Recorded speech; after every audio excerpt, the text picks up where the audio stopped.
दोस्तों यहाँ पर है बस क्लास 10th मैथ का जो चैप्टर है 12वां पृष्ठीय क्षेत्रफल और आयतन। ठीक है, तो इस चैप्टर से एक मोस्ट इंपॉर्टेंट क्वेश्चन यहाँ पर हमारे पास है। ये आपका कई बार पूछा है, वो भी 6 नंबर के लिए। इसमें कहता है कि एक वृत्ताकार कमरे के ऊपर अर्धगोलाकार गुंबद है। ठीक है, अब अर्धगोलाकार का क्या मतलब होता है कि अर्धगोलाकार जैसे कि कोई गेंद है, ठीक है, उसको आप आधा कर दीजिए, ठीक है, तो आपका अर्धगोलाकार हो जाता है। ठीक, और यहाँ पर क्या है, यहाँ पर एक बेलन टाइप का है।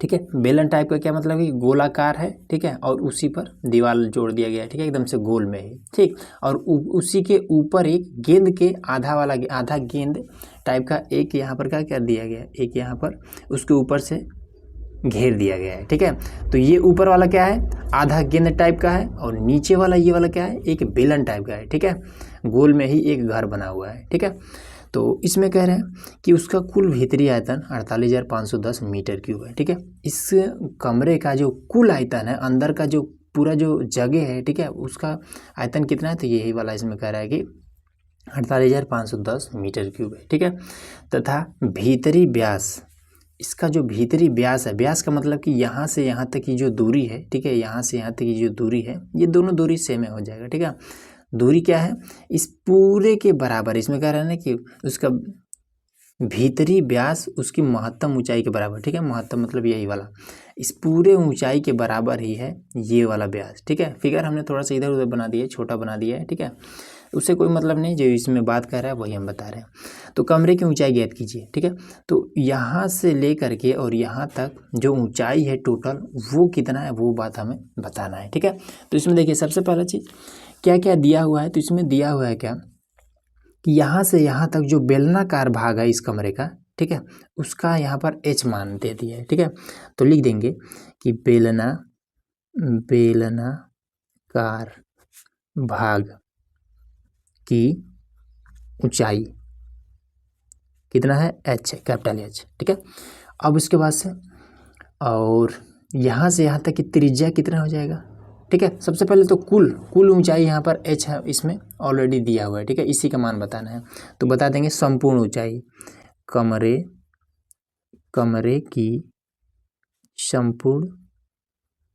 संपूर्ण ऊंचाई कितना है, स्मॉल h। ठीक, और उसके बाद से यहाँ पर क्या है, ये वाला एक अर्धगोलाकार है। ठीक है, अर्धगोलाकार त्रिज्या भी होता है। ठीक है, तो त्रिज्या क्या हो जाएगा, यहाँ से यहाँ तक की जो दूरी होती है यही आपका त्रिज्या होता है। ठीक है, ये मान लेते हैं केंद्र है, यहाँ से यहाँ तक की दूरी भी बराबर होती है, उतना ही दूरी इधर से होती है। ठीक है, ये वाला दूरी और ये वाला दूरी भी आपका क्या हो जाएगा, ये त्रिज्या ही है। ठीक है, यहाँ से यहाँ तक त्रिज्या है, यहाँ से यहाँ तक त्रिज्या है, उसी तरीके से यहाँ से यहाँ तक ये वाला भी त्रिज्या ही है। ठीक है, तो यहाँ से यहाँ तक की दूरी को निकालने के लिए हमें क्या करना पड़ेगा, तो देखिए पूरा है h।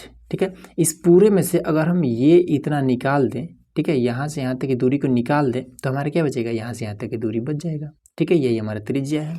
तो हम यहाँ पर बता देंगे अर्धगोले की त्रिज्या, अर्धगोले की त्रिज्या।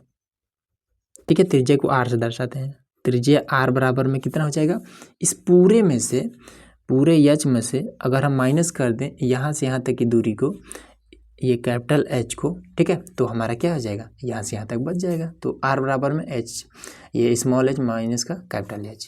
ठीक, r निकल गया।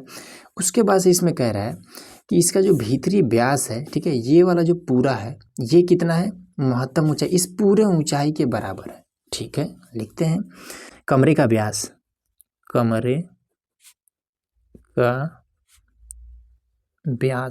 ठीक है, तो कमरे का व्यास क्या है, ये वाला पूरा। ठीक है, तो इसका व्यास को क्या कहते हैं, यहाँ से यहाँ तक त्रिज्या है, यहाँ से यहाँ तक त्रिज्या है, तो यहाँ से यहाँ तक एक r और यहाँ से यहाँ तक एक r, तो एक r और एक r, 2r पूरा हो जाएगा कितना, 2r। तो व्यास मतलब कि 2r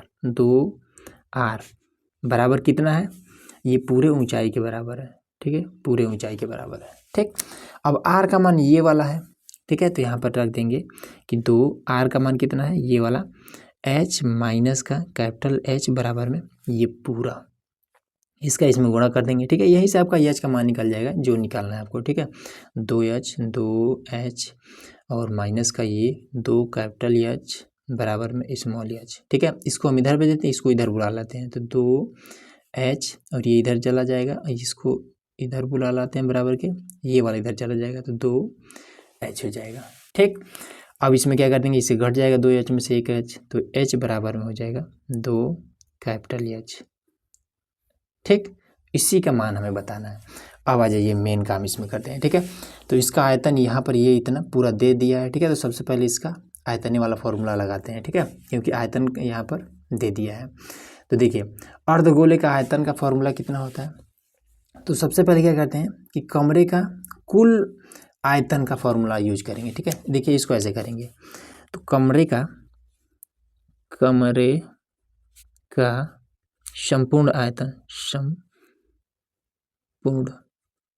आयतन, ठीक, तो कमरे का संपूर्ण आयतन यहाँ पर ऑलरेडी दे दिया है। ठीक है, ये वाला संपूर्ण आयतन दे दिया है। तो संपूर्ण आयतन होगा कैसे, तो संपूर्ण आयतन के लिए ये अर्धगोले का आयतन प्लस में इस बेलन का आयतन, ठीक है, दोनों का आयतन मिल जाएगा, बस संपूर्ण आयतन हो जाएगा। ठीक है, तो यहाँ पर लिख लेंगे कि कमरे का संपूर्ण आयतन बराबर में हो जाएगा क्या, अर्धगोले का आयतन, अर्धगोले का आयतन और प्लस में बेलन का आयतन, बेलन का आयतन, ये बात है। ठीक, तो संपूर्ण इसका तो मान दिया है। ठीक है, संपूर्ण कमरे का जो आयतन है ये दे दिया है 48,510। ठीक है, लेकिन अभी इसका यूज नहीं करेंगे। अर्धगोले का आयतन का फॉर्मूला कितना होता है, अर्धगोले का आयतन का फॉर्मूला होता है कि 2/3 पाई r क्यूब। ठीक है, प्लस में बेलन का आयतन बराबर पाई r² h। ये फॉर्मूला आपको याद होना चाहिए। ठीक है, अब इसमें देखिए कुछ चीज़ कॉमन हो रहा है, ये पाई इसमें भी है, पाई इसमें भी है, पाई हमने ले लिया। ठीक है, इसमें 3 बार r³ है। ठीक है, r 3 बार है और इसमें r 2 बार है, तो इसमें यहाँ से और यहाँ से दोनों हम क्या करेंगे, 2r हम ले लेंगे कॉमन में। ठीक है, r का स्क्वायर 2 बार कॉमन में ले लिए। ठीक है, अब इसमें कुछ है, h नहीं है इसमें, तो लिख लेंगे 2/3 और 1 बार r प्लस में इधर से आपका h। ठीक है, अब इसमें एक चीज़ और देखिए, ये क्या है, ये बेलन का आयतन है। ठीक है, बेलन का आयतन मतलब पाई r² और यहाँ पर ये ऊंचाई, तो बेलन की जो ऊंचाई है ये वाला कैपिटल H है। ठीक है, बेलन की जो ऊंचाई है ये कैपिटल H है, तो यहाँ पर हमारा कैपिटल H रहेगा। ठीक है, क्योंकि ये बेलन का फॉर्मूला यूज कर रहे हैं। इसकी ऊंचाई क्या है, ऑलरेडी इसमें दिया हुआ है कि कैपिटल H है, ये चीज़। ठीक, अब यहाँ पर देखिए पाई हो जाएगा, r का मान यहाँ से हम ले लेंगे। ठीक है, r का मान ये वाला स्मॉल h माइनस का h। ठीक है, r का मान है स्मॉल h माइनस का h और उसके बाद से 2/3 इसका मान स्मॉल h माइनस का h प्लस में ये कैपिटल H, ये चीज़। ठीक, अब यहाँ पर आपको हो जाएगा पाई और स्मॉल h बराबर में ये हमने निकाला है कि 2h। ठीक है, तो यहाँ से हम रख देंगे, यहाँ पर स्मॉल h की जगह पे हम 2h रख देंगे माइनस का h। एक चीज़ और छोड़ रहे हैं कि यहाँ पर स्क्वायर है तो इसके ऊपर भी स्क्वायर रहेगा और ये हो जाएगा 2/3, इसके जगह पे भी 2h हो जाएगा माइनस का h प्लस में ये h। ठीक, अब यहाँ पर पाई और ये कितना हो जाएगा, 2h में से 1h घटेगा तो ये कितना h केवल हो जाएगा। ठीक है, स्क्वायर और उसके बाद से 2/3 और इसमें से घट जाएगा तो केवल h हो जाएगा। ठीक, प्लस में h। ठीक है, अब यहाँ पर आपका पाई और h का स्क्वायर। ठीक है, अब इसका इसमें गुणा कर देंगे और हर बराबर करने के लिए 3 से यहाँ पर ऊपर नीचे गुणा कर देंगे, तो ये कितना हो जाएगा 2h प्लस में 3h और सबका हर बराबर हो जाएगा तो बटे में एक बार 3 आ जाएगा, तो 3 2 5 हो जाएगा, तो पाई h का स्क्वायर और ये हो जाएगा 5h/3। ठीक, और इसके बाद से इसका इसमें गुणा कर देंगे तो 5h³ हो जाएगा। ठीक है, तो ये 5h³ और साथ में ये पाई रहबे करेगा। ठीक है, और बटे में आपका 3 हो जाएगा। ठीक, ये बात इतना क्लियर हो गया, तो ये हमारा फाइनल निकल गया। ठीक है, अब यहाँ से हमें h का मान निकालना है, तो इन सभी को गायब करना पड़ेगा। अब क्या करेंगे कि कमरे का संपूर्ण जो आयतन दिया हुआ है यहाँ पर कितना 48,510, इसका अब हम मान यहाँ पर रख देंगे। ठीक है, तो यहाँ पर पूरा हम रख सकते थे यहाँ बारी बारी से। ठीक है, लेकिन उसका फ़ायदा नहीं था, अब रखेंगे तो इसका फ़ायदा होगा। ठीक है, तो यहाँ पर हम रख देंगे 48,510।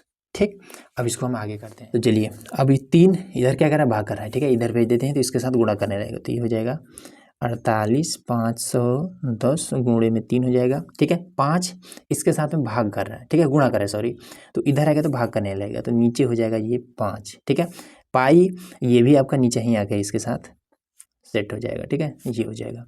उसके बाद से h³। ठीक, अब देखिए 5 का इसमें भाग कर सकते हैं। ठीक है, 5 9 45, यहाँ पर 48 से बचा है 3, 5 के आगे 3 आ गए 35 हो जाएगा, तो 5 7 35। अब यहाँ पर बचा है 10, दोनों अंक लेना पड़ेगा तो 0 बढ़ा लेंगे, तो 5 दूना 10 और गुणे में ये आपका 3। ठीक, 5 तो खत्म हो गया, 5 से ये वाला आपका कटा है, इतना आया है। अब पाई है, पाई का मान 22/7 रख लेंगे। ठीक है, 22/7 बराबर में h³। ठीक, अब इसको हम क्या करेंगे, ये तो मान लीजिए सिंगल है, ये वाला बटे में है। ठीक है, तो इसको ऐसे लिख देंगे कि 9702 गुणे ये 3 हो जाएगा, बटे में आपका 22। ठीक है, 7 ऊपर चला जाएगा, गुणे में आपका 7 हो जाएगा, बराबर में h³। ठीक, अब इसको हम काट सकते हैं, तो सबसे पहले 2 से काट लेते हैं। ठीक है, तो 2 से तो ये 11 हो जाएगा, और ये वाला 2 चौका 8 दिखाई दे रहा है, 2 चौका 8, 2 8 16। ठीक है, 8 हुआ ना, तो एक यहाँ पर हासिल आ जाएगा, तो 2 8 16, फिर यहाँ पर 17 है, एक बचा है, एक यहाँ पर रख देंगे तो 10 हो जाएगा, 2 5 10, फिर 2 1 9 2, गुणे में 3 और 7, 7 तरीके 21 यहाँ पर बचा है। ठीक है, और नीचे आपका 11 बराबर में h³। ये इतना क्लियर हुआ। अब 11 से ये वाला काटेंगे। ठीक है, तो 11 चौका 44 हो जाएगा। ठीक, बचा है कितना, 48 है, 4 बचा है, तो 4 को हम 5 के आगे रखेंगे तो 45, तो 11 चौका 44 हो जाएगा। ठीक है, यहाँ पर 45 था, एक बचा है, एक के आगे एक रखेंगे 11 बचेगा, 11 के 11 गुणे में 21। ठीक, तो 11 से आपका पूरा खत्म हो जाएगा, ये इतना आ गया, बराबर में h³। अब यहाँ पर देखिए 21 है, तो यहाँ पर हम 21 रख लेंगे। अब 441 है, ये 21 गुणे 21 करेंगे तो ये आपका 441 आ जाएगा। ठीक है, इन दोनों गुणा करेंगे तो ये आपका 441 आ जाएगा, बराबर में हमारा h³ है। ठीक, h³ है, तो इसका क्या मतलब होता है कि जब इसको हटाना है तो इधर आप रूट चढ़ा दीजिए। ठीक है, ये घन चढ़ाना पड़ेगा, इस तरीके से ये रूट चढ़ा देंगे। ठीक है, तो इसमें आ जाएगा 21 गुणे 21 गुणे 21। ठीक है, बराबर में h, ये चीज़ इतना क्लियर हो गया। ठीक है, तो रूट जब केवल ये वाला 3 जब नहीं रहेगा, ठीक है, यहाँ पर मान लेते हैं जब 2 रहेगा तब इसके अंदर क्या होना चाहिए कि 2 2 का जोड़ा बनना चाहिए। ठीक है, लेकिन जब 3 है तो 3 3 का जोड़ा बनना चाहिए। ठीक है, तो यहाँ पर 3 3 का जोड़ा ऑलरेडी बन रहा है, तो यही आपका निकल जाएगा 21 बाहर निकल जाएगा। ठीक है, बराबर में यहाँ पर h हो जाएगा, ये चीज़। ठीक, अब यहाँ पर अगर आप देखेंगे तो हमें किस चीज़ का, हमें ये पूरी ऊंचाई बतानी थी। ठीक है, ये वाला ये पूरी ऊंचाई हमें बतानी थी। ठीक है, तो पूरी ऊंचाई के लिए हमें क्या करना पड़ेगा, यहाँ पर h बराबर हमारा क्या मिला था, 2h मिला था। ठीक है, तो इस h का मान हमें मिल चुका है, तो h बराबर में हमें मिला है 2h। ठीक है, तो h बराबर में कितना हो जाएगा, 2 गुणे, और h का मान 21 है तो 21 हो जाएगा, तो h बराबर में आपका 21 दोनों 42 हो जाएगा मीटर। यही आपका आंसर हो जाएगा, बस क्लियर हो गया।